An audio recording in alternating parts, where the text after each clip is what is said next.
Cool. Brilliant. Right. Welcome to Business Tax Revision.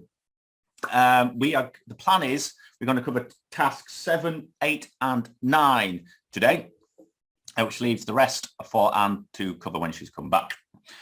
Cool. Before we get started, has anyone got an exam coming up soon?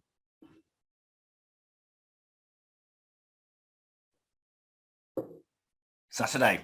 Right. Good luck for that. I hope you've all done your mocks if you are an FI student. If not, why not? Cool. Brilliant. Personal tax on Friday. Good luck for that, Pat. 10th September. Cool. Right. Let's get cracking. Cool. So, can you see my screen? Let's bring up that.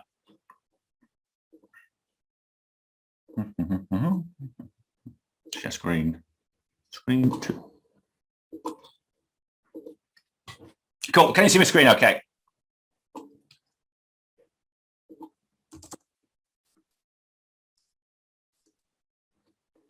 Right. So you don't want to see that.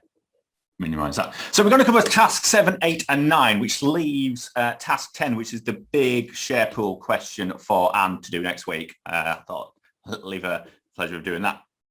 So task 7, 8 and 9, to be honest, they're not the most exciting tasks in the business tax exam, if we're being honest. So let's have a look. What we'll do, we'll look at what the Chief Examiner says, and then we'll look at a task and go through it. So task 7 is a bit of admin, such as life. You've got to do admin, and it's about penalties. Now, it's got 56% competency. Why it's so low, I have no idea. They pretty much give you the answers in the reference material. I assume everyone has made themselves quite comfortable about what is given to you in the reference material. Other than indirect tax, there's no exam gives you as much help as business tax. So in terms of penalties, I don't know them. Life's too short to learn the penalties. They are given to you in the reference material. So here I have got the reference material for penalties. It's not in this format when you get it in the exam. It's even better. It's just you click on it, it takes you straight to penalties. But this is the reference material you'll get in your exam. And it's just a case of being able to apply it properly. Is everyone, like before we go any further, everyone is aware you get reference material in the tax exam, aren't you? Cool. Yes. Be very, very sure about what's given to the reference material and what isn't, because these penalties, you've got loads to learn in business tax. It's a big unit. Don't be spending time learning stuff that's in the reference material. Exactly. Use it loads. Life's too short. If anyone does go on to further studies, for example, AAT, which is Association of Tax Technicians. I did that for a bit of fun a few years ago. Wasn't that fun, but you know, got to do it. They give you a I've got them up there. I can't bother to get them. There's like telephone books about that thick, and you get 5 of them, and they're like really thin paper, and it's all about applying tax knowledge rather than just learning stuff by hand. In terms of which chapters cover task 7, it depends on your notes. Task 7, if you're a first intuition student, if I find my book, is penalties, which is chapter, well, it's under 2, chapter 8 and chapter 13, which is all about self-assessment. Like I say, stuff in there is just in the reference material. So here you can see what you get. The only thing to bear in mind is you've got 2 bits in this. We've got one is late filing and one is late payment. They are different things, and you can do fall foul of what? One, you could file your tax return late. If you haven't got any tax to pay, there'll be no late payment penalty. Or you could get your tax return in, you just don't pay your tax, in which case there's no late filing penalty, but there could well be a late payment penalty. So you can see here, you've got the 2 columns. One is late filing and one is late payment. Now, the one thing I want to highlight, I should say, is you can see here that On the left column is late filing. They are 5% of the tax are due or £300, whichever is greater, once you get past the £100 penalty. But with late payment, there is no £300 minimum. So just watch out for that. So late filing is the greater of the tax, 5% of tax, or the £300, whereas late payment is just the tax-based penalty rather than that. Cool. And then you've got all the other things down there, penalties, disclosure, and you've got the payment dates as well in here, which, to be honest, if you're well prepared, you should know them. But again, a lot of the admin stuff is given to you, and things that are just a test of your memory are never worth loads of marks. So you can see it's 8 marks, so you're spending 10 minutes on it. Anyway, before we go any further, any questions, let's look at some tasks. So here we are. This is task 7. It should have all been sent this when you registered. So Samantha has not yet filed her return for 2019-20. And she's got her tax liability. She has paid the 2 payments on account, but she's not paid the balancing payment. So we've been asked here, what would be the penalties if she filed her tax return on the alternative dates below? So we're only looking at filing penalties here, nothing to do with late payment. That's a different thing. And these are all different scenarios. So it's not her filing it once, then again, and then again. It's a case of if she filed it on the 1st of February, what would be her penalty?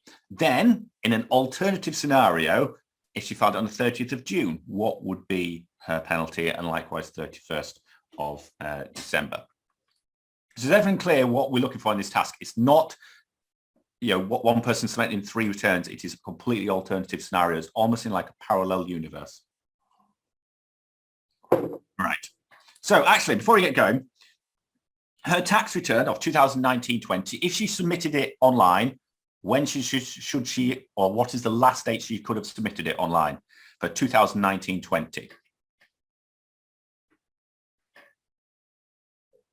Do you want to give me a year as well? Yeah. That's spot on. So you get, the deadline to submit it online is the 31st of January following the end of the tax year. So the end of the tax year will be the 5th of April 2020. So the next January deadline when she submit it online is 31st of January 2021. Now, I've actually done my tax return relatively recently, and an advantage, it's not an example, I thought you might know this, an advantage of submitting it early is if you have unpaid tax under £3,000, I think it is, they can collect your unpaid tax through your tax code, so you don't have to file it all in one go. Whereas if you leave it till the 31st of January 2021, you've got to pay it all up front, even if it's under £3,000. So that's the deadline for submitting a tax return electronically. When's the deadline for submitting a paper return?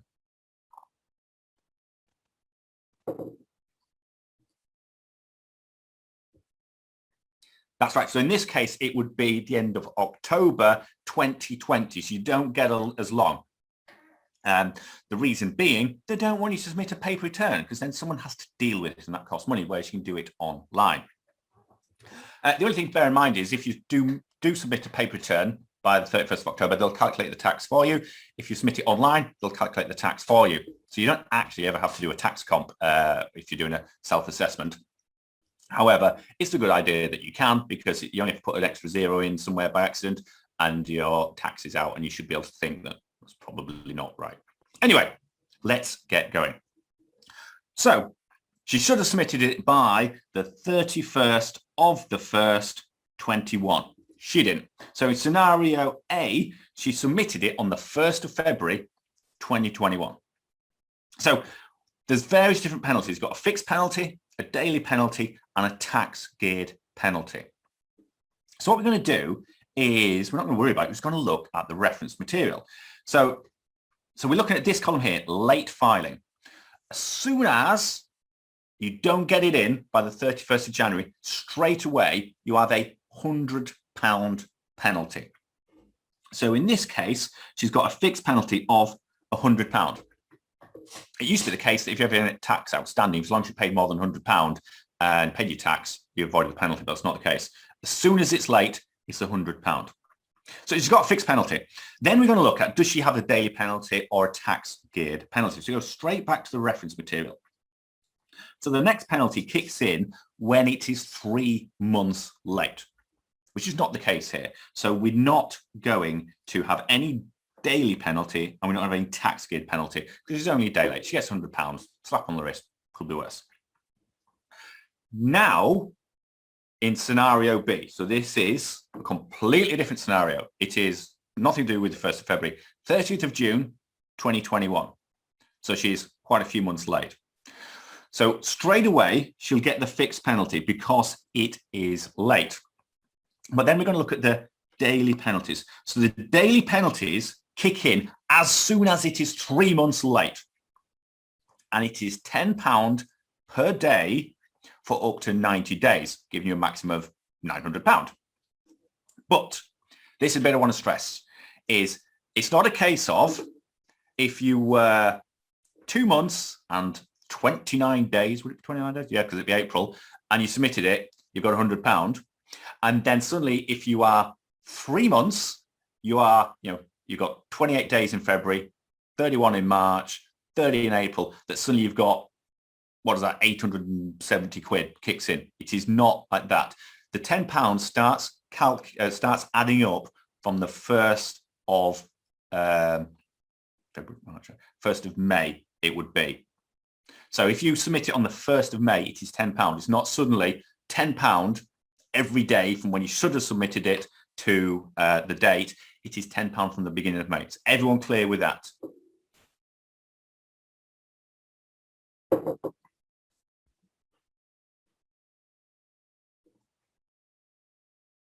Cool.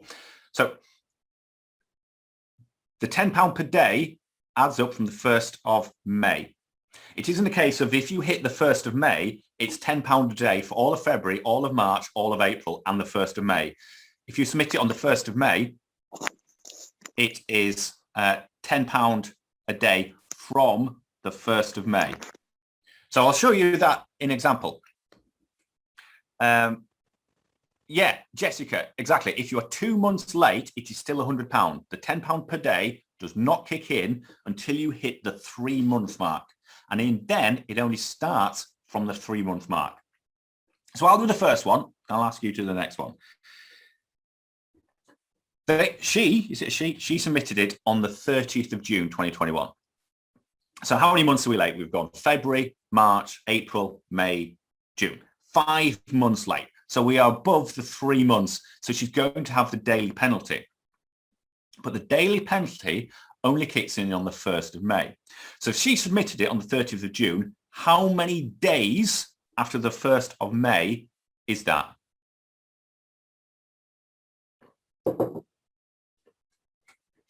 Yeah, you need to know your months. AAT kind of assume you know how many days in a month it is. So you're all right. It is 61 days after the 1st of May. So her tax penalty, her daily penalty would be £610. It is not from the 1st of February. It's only once you get past the 3 month thing. Then the first time a tax-based penalty kicks in is 6 months late, which is not the case. We're only 5 months late. So there would be no tax-geared penalty here. Everyone all right with here? Cool. So the next one is the 31st December 2021. That's very late. So straight away, it is late. So you get the £100. Then we're going to look at the daily penalty. So that kicks in from the 1st of May. So you've got all of May, all of June, all of July, and then you've got August, September. It doesn't really matter how many months. As Eve correctly said, it's way over 90 days past the 1st of May. So it's going to hit the maximum. So the maximum daily penalty is £900. So once you get past of May, June and July, once you get into August, September, the maximum daily penalty is going to be £900. Cool. So the next bit is there a tax geared penalty here? The answer is yes, because that's how we wrote the question. So the tax geared penalty kicks in when she is 6 months late. And in this scenario, she is 9 months late. So we are going to have a tax geared penalty, but only one. We haven't got to the 12-month limit. If it's 12 months, there is another fee. So if you hit 12 months, there's one penalty for hitting 6 months plus another. The 12 months doesn't replace the 6 months. So what we're going to do is calculate. So the tax-based penalty is based on 5% of the tax due or £300 if greater. So the amount of tax due will be her £15,400 liability. Remember, that's her liability for the entire year, but we take off what she's already paid. So she made one payment of an account of 6,000, which will have been, does anyone want to tell me when her first payment on account will have been for the 1920 tax year? Hard question this.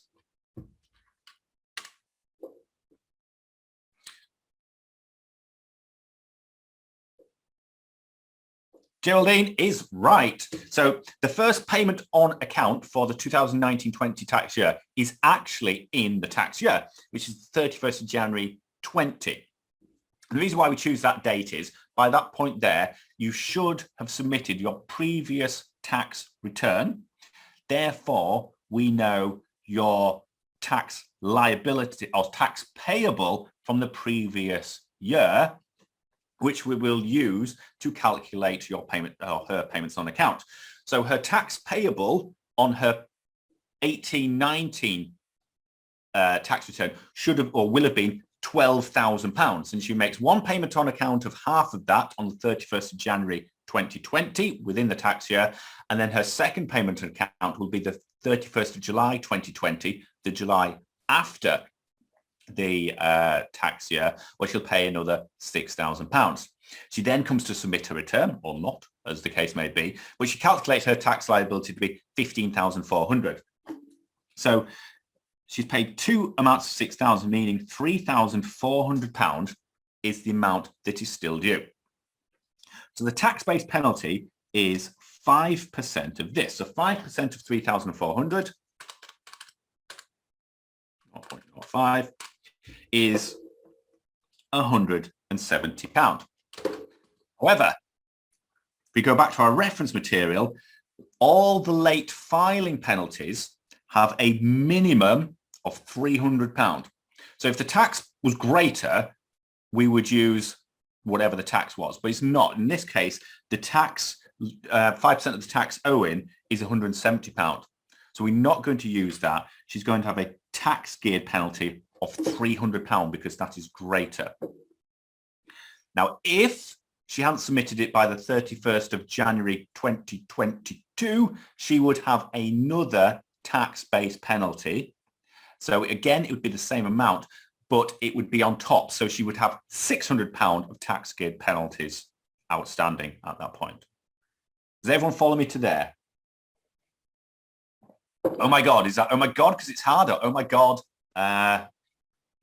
that's a lot of tax, a lot of fees. Cool. So that is late submission, which is a completely different thing to late payment, which is what we're coming at now. So now we're looking at late payment, and it's the same scenarios, but what would be the penalty for not paying your tax, which is a different thing to not submit it. So we've got the 1st of February 2021. Again, don't learn it. Just go to the reference material. So 1st of February 2021, the late payments. So the first late payment fee doesn't kick in until 30 days late. So she's only 1 day late. So in this case, if she's 1 day late, there's no penalties for late payment. So there'll be nothing there. Next thing we're going to look at is the 30th of June. If she paid her tax on the 30th of June, what would be her payment penalty for late payment? Again, let's just look at the reference material. Don't worry, lose sleep over it. So 30th of June is more than 30 days late, but it's not 6 months late. So she will have one 5% penalty. But there is no minimum £300 for late payment. So we're going to have a fee of a penalty of £170. There's no £300 minimum. Then we're going to look at the other scenario that she pays her tax on the 31st of December. Again, go back to the reference material. 31st of December, it's more than 6 months late. It's not 12 months late. So we don't go to the 6 month late thing and say 6 months, 5% of tax. It is not quite that simple. It is 6 months.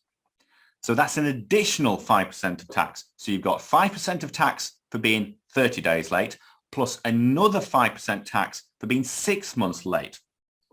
So this would be £340, as Anna says. So they add up. It's not one replaces the other. Does everyone follow what I did there? Like I say, these penalties, don't learn them. Be very, very aware of the reference material and just be careful with it, and you should get good marks on this. 56% of that. Well, Rachel, the reason why it doesn't say 10%, because it has to give you the 3 months penalty. And so that would be not 3 months, 30-day penalty. So you've got that, just so it's not confusing. It's that's at that point, plus that at that point, and that. Well, I suppose it could, but you've got to give it one way or the other. But remember, it is an additional penalty. It's not a replacement of it. Cool. So that is task 7. Should be looking for good marks on that, if I'm being honest. There's lots of stuff that's given to you in the reference material. Now we're going to move on to task 8, losses. Hands up who loves losses. I can't imagine there's going to be much response here. No, no one loves losses. Now, the thing I would say is losses. Again, remember, you have the reference material. It's there as a backup. It's not a case, though, I'd just say, I just wouldn't bother looking at it and it's in the reference material. You need to be a bit more prepared than that. But you've got this here in the reference material to, just check your answers. Losses are not very popular. So you've got here. So if you calculate a loss, like a trade loss, and remember, there's 2 sections in the reference material. One's for sole traders, one's for limited companies, and the rules different. So make sure you're looking at the right one. Is it chapter 5 only? I don't know. It's the chapter on losses for sole traders, which is a different chapter to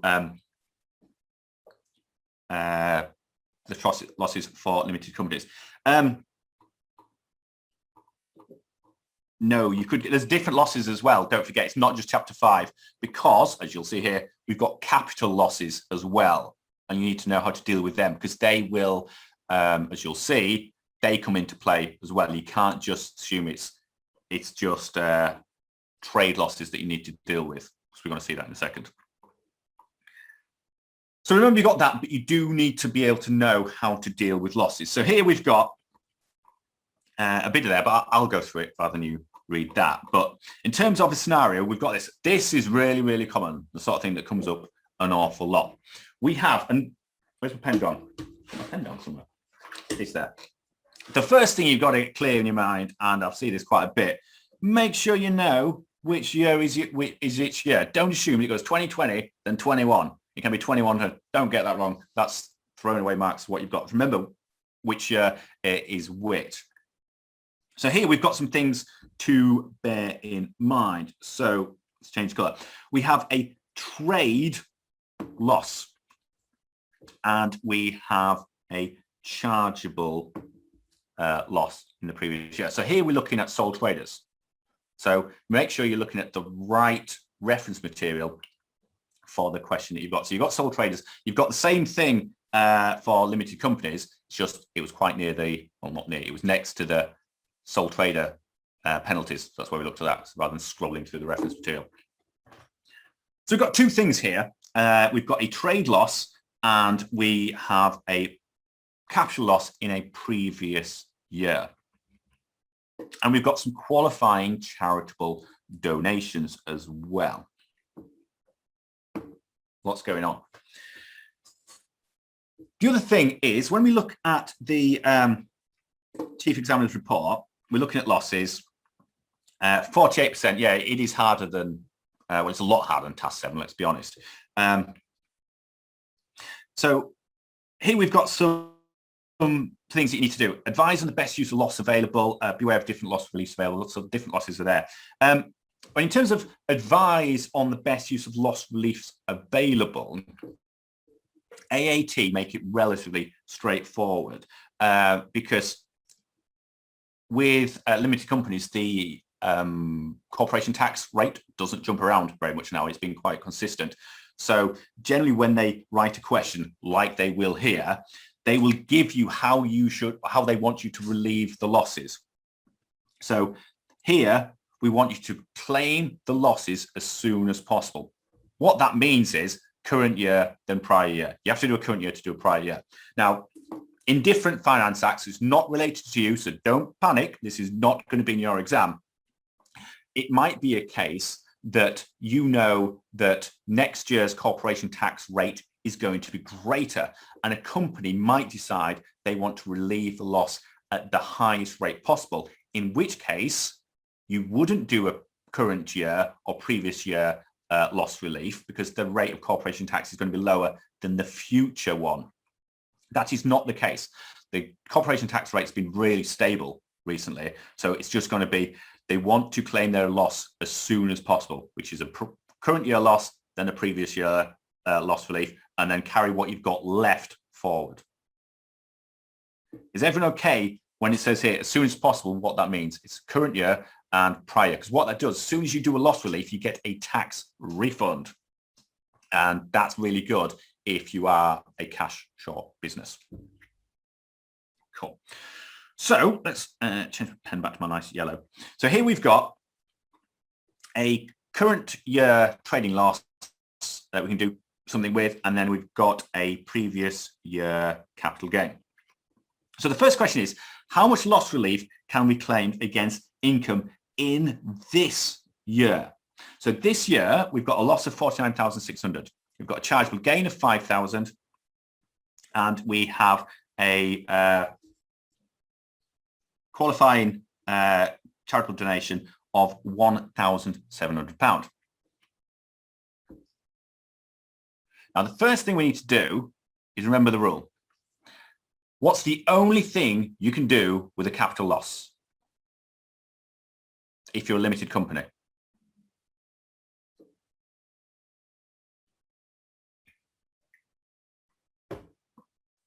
Well, let me rephrase that. Can you carry a, yeah, in fact, Geraldine and Taryn are exactly right. You cannot offset a capital loss against any other gain. You have to carry it forward. You have no choice in that.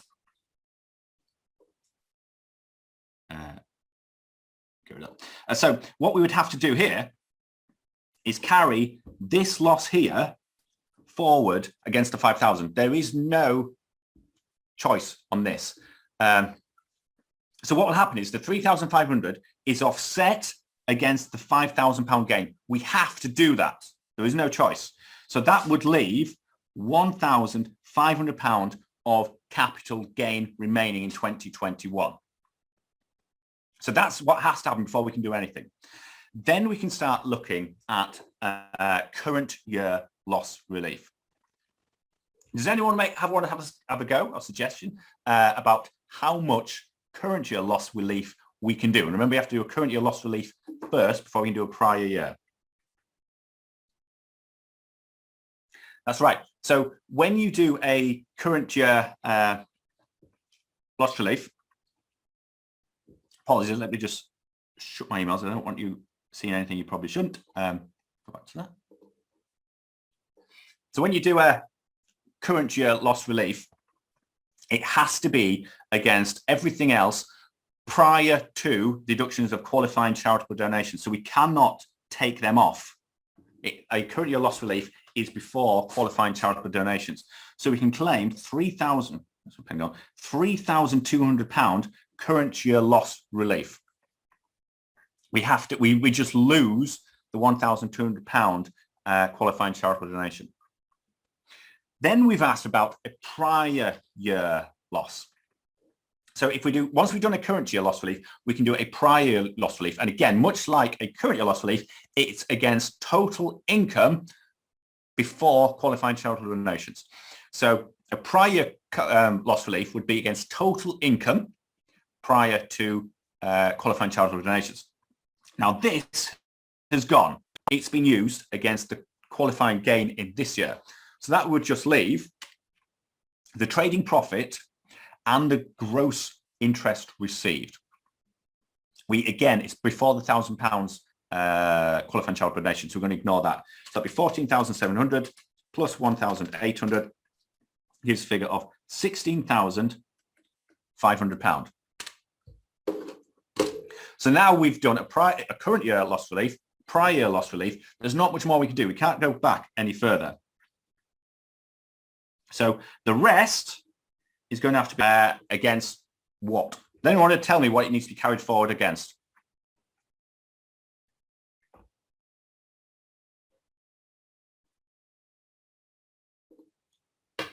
And how much? Well, not how much isn't, I can do that. But if you're doing a carry forward, what can you do? Exactly, Geraldine's right. It has to be carried forward against trading profits of the same trade. So if you were a business and you made a loss making tables and then you changed to selling cakes, you cannot use your losses making tables against profits making cakes. It has to be against trading profits of the same trade. You can't carry it forward against total profits. So against 3,100 carried forward. So yeah, so it would be the 49,600 less the 3,200 we have used this year, less the 16,500 we used in the prior year, gives a figure of 29,900 £. Which leaves the last little bit. How much qualifying charitable donations can be carried forward? None. You can never carry qualifying charitable donations forward. If you don't use them, you lose them. And then likewise with the capital loss, there's none that's carried forward because it's all used up, is the answer to that. Really? Cool. Any questions on that?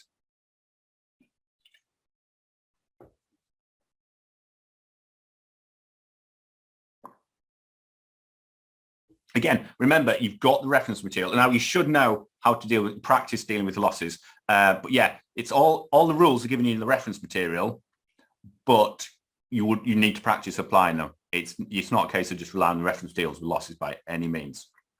But the AAT, are very consistent in its, use the losses as soon as possible, which means current year, prior year, carried forward. Losses are not everyone's favourite, don't worry. Then lastly for this evening, we have extended writing tasks. No one likes that. And Nelly, the 29,900 is the 4,000, what was it? 49,600 less the loss we used in this year, less the loss we used in the previous year, all carried forward.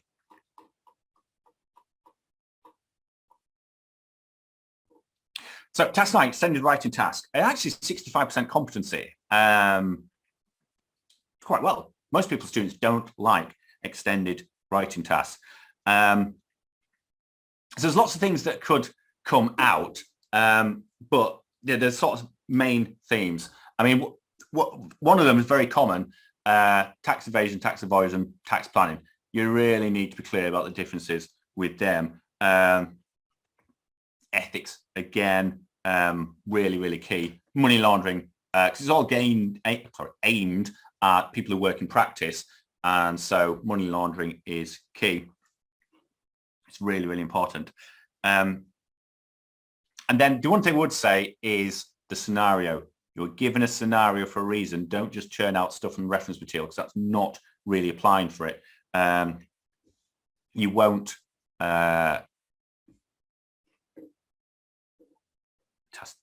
why am I thinking like that? You're given a reference, they're not going to give you marks for just copy and pasting the reference material. Is that? There's quite a bit to cover task 9, because you'll get sole traders, limited companies, and you've got things there like badges of trade. There's a lot from different chapters coming to task 9. It's not one chapter that nicely slips into it by any means. And you've got other like reliefs and allowances, reliefs available for businesses, sole traders. There's quite a lot in here. Badges of trade is another one. IR35, remember all that sort of thing. Duties of tax advisors, money laundering regulations, tax avoidance, tax evasion, that sort of thing. There's lots that go into this chapter. Cool. So anyway, here is the reference material that sort of relates to it. You've got the tax avoidance evasion, their definitions of it, about penalties and things like that. This is all in the reference material, but you can see it comes from different sections in the reference material. It's not just one section that fits nicely into it by any means. Payment dates for companies, there's a lot going on here. Research and development, we all love that, which, to be honest, we're going to cover tonight. IR35 and things like that. So there's lots in the reference material here, but it's spread out throughout the reference material. Cool. So let's have a look at what we've got here. So here we've got a written question. I'm not going to, you will have to type it up, and B, write with a pen is a bit scary, but I will come to the main points. So we work in the tax department of Dynamic. The company's got a trading profit of £950,000, and the company invested £490,000 throughout the year in research and development to advance the technology used within the trade. That is really important. And this has not yet been accounted for in the trading profit. So the £950,000 is before the £490,000. And senior manager has asked you to explain how this expenditure will affect the accounts for tax purposes. So the first thing here is they've given us some numbers for a reason. They're not there just for us, for a bit of interest. It is there for a reason, and you need to use it there. But we're not just looking for a load of calculations. We're looking for you to give us a really good written answer. There's a reason why they are paying human markers and not just saying what is the figure, because that can be automatically by a computer, which is cheaper.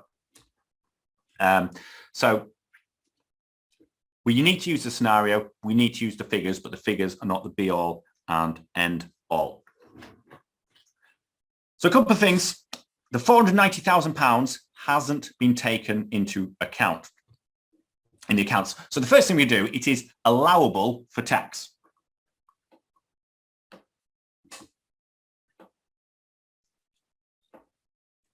So a profit in the accounts before we do anything is going to be £950,000 less the 490 that's not been taken out. You would put proper sentences in this, but for purposes of my horrible handwriting and expediency, I'm just making notes. Bullet points are actually fine. I'm not a fan of them because I think you should write in proper English, but AAT are quite happy with bullet points. So that gives a profit of 460, where did the comma come from there? £460,000. Everything okay up there?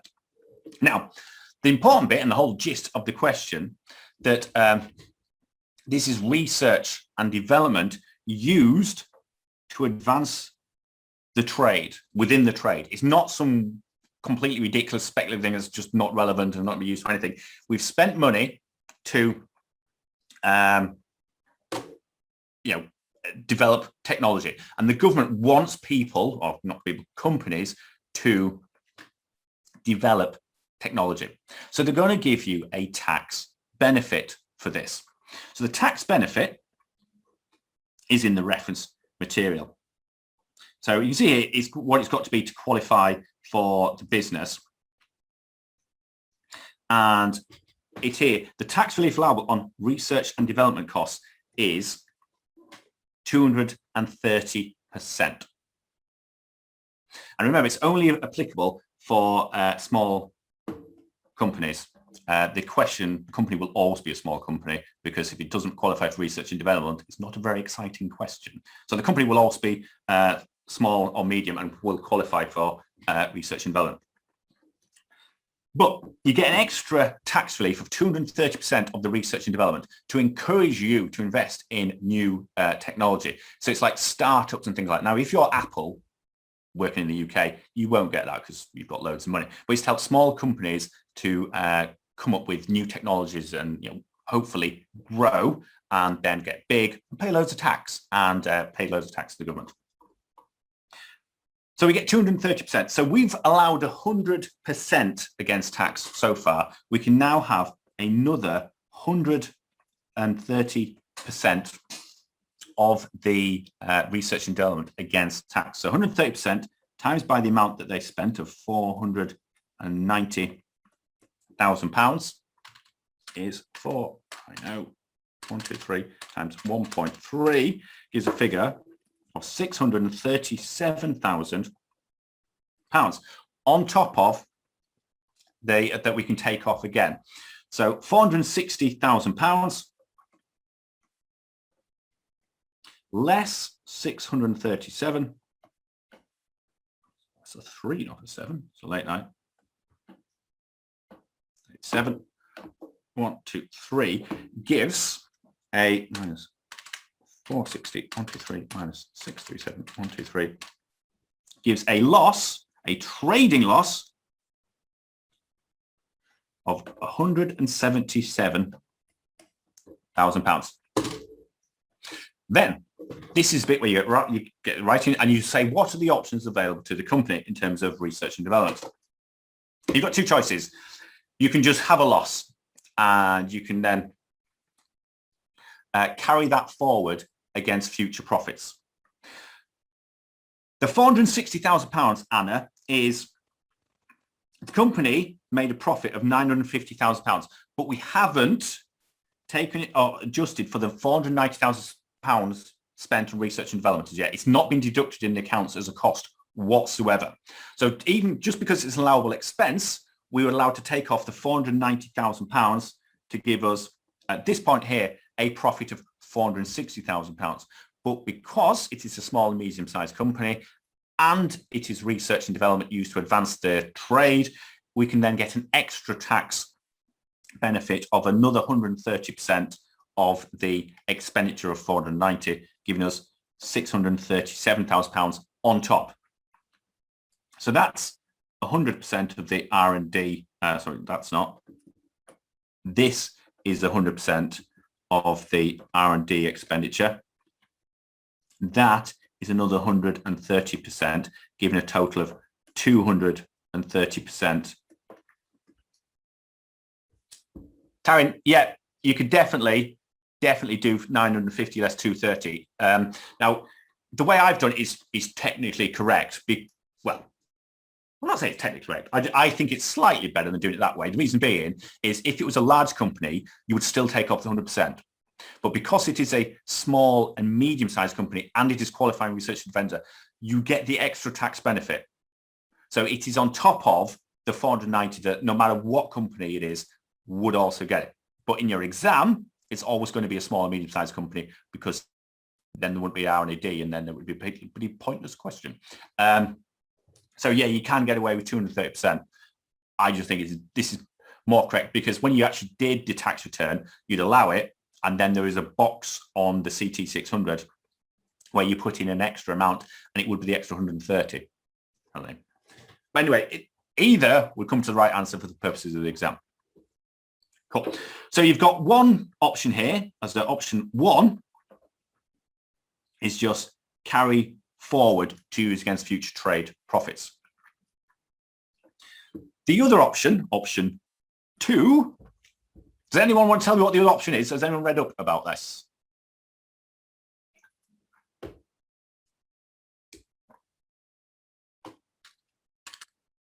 Exactly, a tax credit. So what you can do is, because generally small and medium-sized businesses are obviously smaller, they're not cash rich like Apple that turns over more than Belgium's GDP. They want to help them. So there might be cash poor small businesses. So what they can do is surrender the loss and get a tax credit, or Susan says, a refund, which is 14.5% of the loss. So 177,123 times 0.145 gives us an amount that they will get back straight away from HMRC of £25,665. So that would be cash they get straight in the bank account. But this £177,000 loss would not be available to carry forward. They would surrender that loss, but get cash. And you'll notice that the 14.5% tax credit is lower than the rate of corporation tax they'd possibly pay in the future. But that's the cost of getting a tax credit straight away, which it depends on the business. You possibly wouldn't be asked to advise the company. It's just lay out your options. But with option 2, just remember, you would lose the £177,000. So that's what we'd be looking for here, is you to sort of say how it would work and what the options are in coherent sentences. So you need the numbers, but it's not a case of we're looking for 25,665, and as long as you've got that, everything else is irrelevant. If you just write 25,665, I don't think you get any marks. It's irrelevant to the point of the question.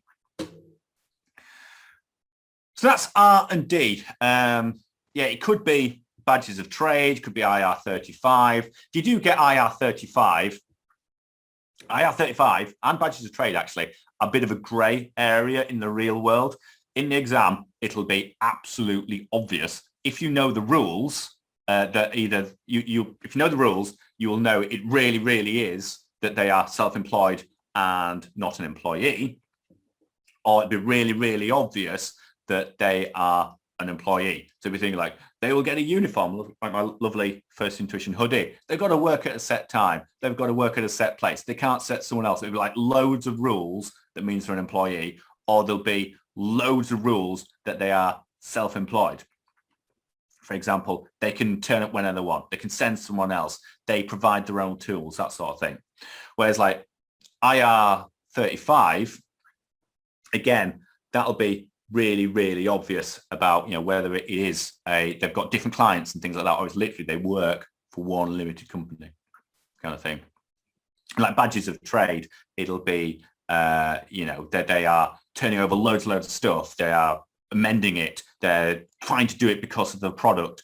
They are holding on to them for a very short period of time kind of thing. It'll be really obvious which it is if you know the rules. But in the real world, it can be a bit of a grey area. And I was about to say something, but that would give away the answer to the next question. Cool. Let's run through these. True and false. Remember, there is no negative marking in AAT. Never, ever think, I'm not sure, I'll leave this blank. Have a go, because you might get some marks, you might not. Ideally, you know the answers. But if in the exam, you're there for one thing and one thing alone, pass that exam. And an educated guess is better than no guess. Cool. Let's go through these one at a time and see if they're true and if they are not true. The answer, so I was about to say this, the answer to task, the first one, is true, because it is a grey area, and a lot of this does end up going to court, and it can be quite expensive. And basically, there'll be a scenario where someone has done something, and HMRC go, no, you are employed, and the person go, no, I am self-employed. Badges of trade would be, you are running a business. They're like, no, it's just a hobby. And they're like, it clearly isn't a hobby. And then it goes to court. And when the judge decides on that, all future interpretations will be based on that. And if the taxpayer wins and the judge decided that HMRC are wrong, HMRC will never challenge it. If the judge decides HMRC are right, HMRC will say, right, I've got you. Everyone in this scenario is running a business and you'll pay tax. And effectively, you're breaking the law if you say I'm not. Because HMRC, oh, take you to court, I'm going to win. I know I'm going to win. So next one, tax avoidance is legal. Tax evasion is illegal. I would hope everyone knows the answer to this. Tax avoidance is legal. It might not be morally right. Depends how your opinion on Jimmy Carr, Gary Barlow, David Cameron. You know, there's a few that have done it. It is legal, but whether it's morally right is a different thing. Tax evasion is literally just breaking the law. That is illegal. Cool. Next one. Failure to produce inquiry documents will incur a maximum penalty of £3,000. To be honest, didn't know the answer to this. So what you would do is look it up in the reference material. So the £3,000, I know what that penalty for. The £3,000 penalty, the reason why we chose that figure is that it is the penalty for not keeping proper records, which is different to not giving HMRC documents that they require in an inquiry. So this is a separate penalty, which is given to you in the reference material. So you would check it up. So the penalty, so I looked it up because you don't want to learn these things. The penalty for not producing filing documents is £300 straight away plus £60 per day that you do not produce the documents. That is not the same as not keeping proper records. So that is false. Again, don't learn that. Just look it up. Next one, again, kind of in the reference material, but anyone have a stab at this? Now, we've all learned how long you keep documents, but what about investment documents? So this person here is a sole trader and they're doing 2020-21 tax return and they've got to keep it till January 2027, 6 years later. We know the 6 years later, but what about investment advice? Because you'll see in the reference material, keeping other records is actually only 1 year, but business records is 6 years. No one's asked that. So the answer to this is actually false. The reason being, well, it's the same thing. It's 5 years from when it's sort of be submitted, or 6 years from, when it needs to be. So to the end of the tax year. But yeah, it's again given to you in the reference material. Now, if it's like me, I do a tax return, I need to keep my records for 1 year because I'm not self-employed. Now, that relates to my tax return, and to be honest, I don't have loads of investments, let's be honest. But if I was self-employed, those investment records relate to a self-assessment return that has self-employment in which case, because it supports a tax return that has self-employment in, you need to keep them because they could go and open up a requirement or they look into a tax year many years later if it relates to self-employment. If it's purely only investment, it's only 1 year. So the issue here is it is a sole trader. So you've got to keep your records for a sole trader and any other records that support the tax return, including investment advice. Next one. Under normal circumstances, information about a client should not be disclosed to third parties unless a legal obligation to do so, or you no longer work for that client. True or false? I would like to think I see lots of answers to this. Yes, I think everyone's got the right answer. Because you no longer work for that client. That is a massive no. Your confidentiality responsibility lasts after you are no longer working for that client. That is a massive no. So as soon as, if you leave the client, because for whatever reason, or they leave you, their choice, you still got to keep things confidential. So that's a false. We'll put some crosses in here just so people can clear. Next one, IR35 legislation applies to all personal services companies. Yes or no? I run out of coffee. I have run out of coffee.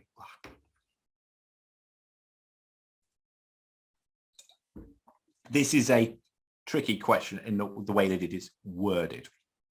Now, the word that's doing a lot of heavy lifting here is all.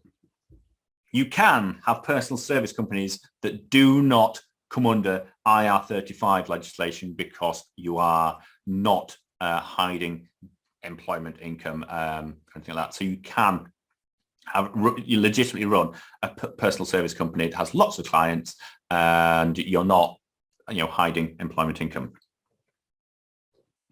And then lastly, assisting a client in making an incorrect return will result in a fine being imposed on a tax advisor. What do we think? True or false? Remember, the responsibility to submit a return is down to the client. This is not the tax advisor's responsibility to submit a return. Anyone want to go any further with that?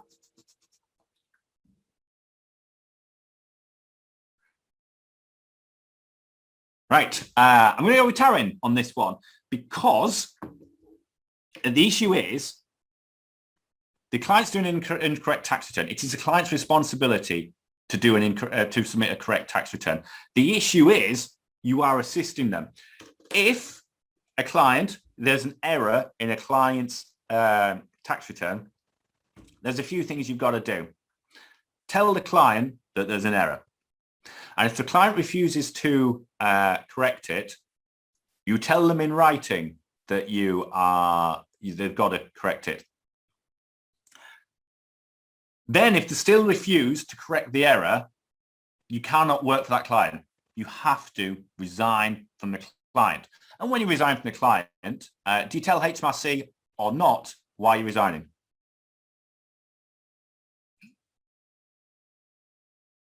No, you never do that. You would tell HMRC that you are resigning from the client. You cannot work for a client that refuses to correct an error, but you do not tell them why. You just tell HMRC that they are no longer your client. However, what you might consider is your money laundering responsibilities. If people are, trying to submit knowingly submit an incorrect tax return, you might consider telling the MLRO, or if you're not the MLRO, your body that regulates you for money laundering, be that AAT or HMRC. Now, HMRC can regulate you for money laundering. That is a separate thing as a tax advisor. So you only tell HMRC about about the money laundering thing if HMRC are your regulator, which in the AAT world would not be the case. AAT would always be a regulator in the exam. So you tell your regulator, AAT, that that there's a money laundering thing, but with HMRC, it's just because you're a tax advisor and you just say, I'm not working for them. Cool. Again, reference material, sort of key about this. National Crime Agency.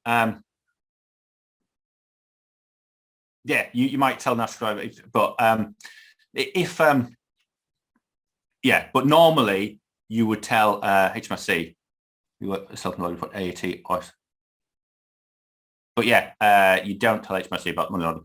You might tell NCA. The other thing actually bear in mind if you get a scenario is look at the scenario and think, is that person a sole trader, in which case they're the ones making the decision, making the report, or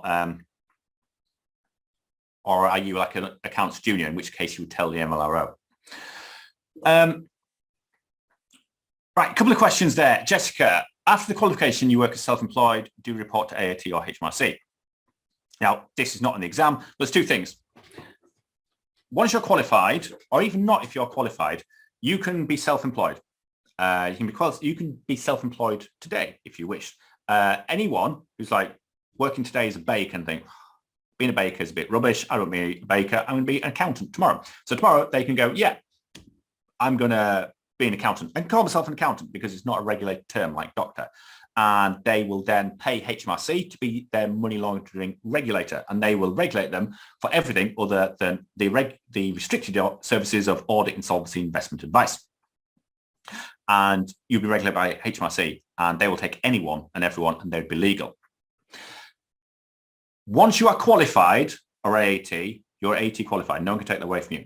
If, however, you then get AAT membership, once you're a member of AAT, full member of AAT, with MAAT after your name, you have to abide by AAT's regulations, as you should. And one of the regulations is you have to use AAT as your regulatory body for money laundering and get a practice license. And AAT will only give you a license in services that you can give verifiable work experience in. So if you become a member of AAT and you cannot provide any verifiable work experience that you've submitted a tax return, they will not let you do tax returns. HMRC will let you do anything, but AAT will not. So if you are a full member of AAT, then you get a practice license to AAT because you've got verifiable work experience in the services you want to offer. You could do that to AAT. Whereas if you are not a member of AAT, you can be regulated by HMRC. Now, Geraldine, the reason why this is true is because obviously the client has to do their tax return. You are assisting someone submit an incorrect return, which is something you should not ever do. That's really, really bad. You're effectively breaking the law because you know it's wrong, or you should know it's wrong if you haven't kept your CPD up. So if it's wrong and you knowingly help them submit a wrong return, you're going to get a penalty.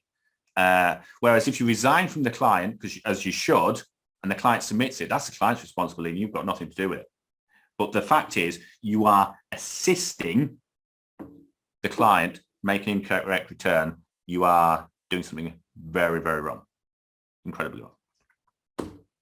Cool. So that is task 8, 7, 8, and 9. Anne's going to look at task 10, which is capital gains. More good fun. And task 11, which is share pools next week. Annie's back next week, so it's just a special guest appearance for me this week. Cool. Anyone got any questions or queries about anything whilst I'm here? We have another 20 minutes. Cool. Any questions or queries? If you're first in tuition student, get in touch with your tutor. That's what they're there for. Anyone's got an exam coming up, good luck. Anyone who's not first in tuition student and wants an extra few questions, remember we've got a mock bank at just £15 per unit. If you're a first in tuition student, don't buy a mock bank. You've already got it and you're wasting £15. Cool. I'll bid you all farewell. Oh, one more thing to plug. Wednesday night, 7 o'clock on our Facebook page, Facebook Live. I'm doing a Facebook Live on anything to do with AAT. Ask me anything, Quals 22, what you do after AAT, anything like that. Make sure you're there, 7 o'clock on our Facebook page on Wednesday night. I may even give away some first intuition mugs. Just got a new shipment of them and someone else sends them out. So I'm a bit more liberal if I don't go to the post office with them. Cool. Right, I'll let you all go. Instagram events. We do have an Instagram account. I'll be honest, Instagram Live, we don't have as many followers as we should. On Instagram, probably, and you can't simultaneously stream on Facebook and Instagram. But yeah, probably show my age as well. But watch this space. Cool. Right, everyone have a good night, and I will see you all later. 7 p.m. Wednesday night this week. It is. Cool. Have a good night, everyone.